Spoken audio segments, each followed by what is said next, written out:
Isa ko na yung sibuyas bawang. Una, yung bawang, pinag-brown ko muna. Tapos, yung sibuyas na po. Tapos, pag medyo na. Isa ko na yung sibuyas. Ilagay ko na yung kamatis. After mga 10 minutes, balikan natin yung pagkusan natin. Tapos, lagay ko na yung isa ko na lang.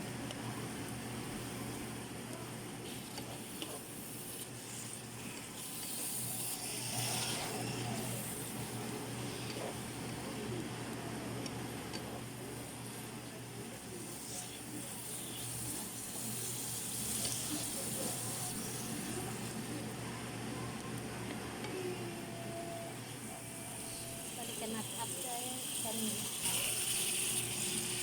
Isa ko na.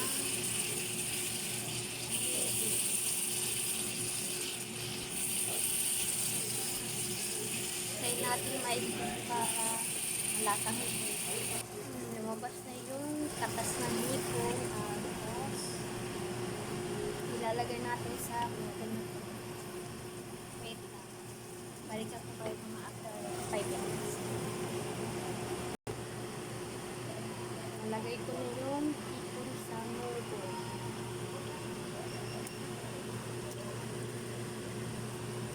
May ano po yan eh. May buto ng baboy.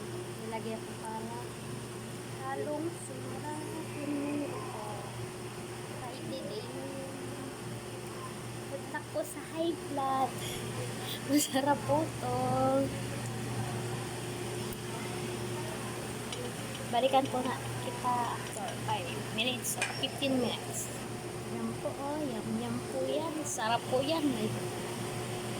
May nilagyan ko po siya ng buto ng pangbulalo at hipon na 6 na piraso. Singgulay po panghuli na para hindi siya lutong-luto. Para tama lang po.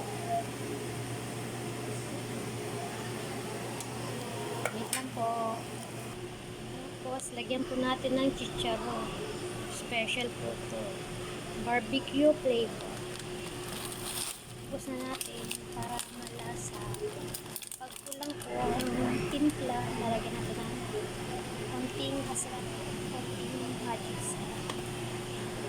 Tapos, lagyan natin ng magic sarap. Isang magic sarap. Lagyan natin. Pag kulang pa, konting asin na lang po.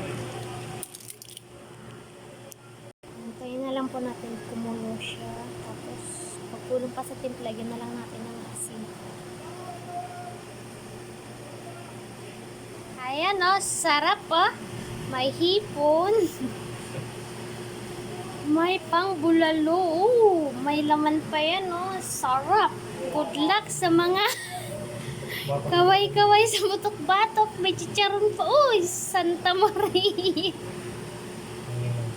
Good luck sa kakain nito.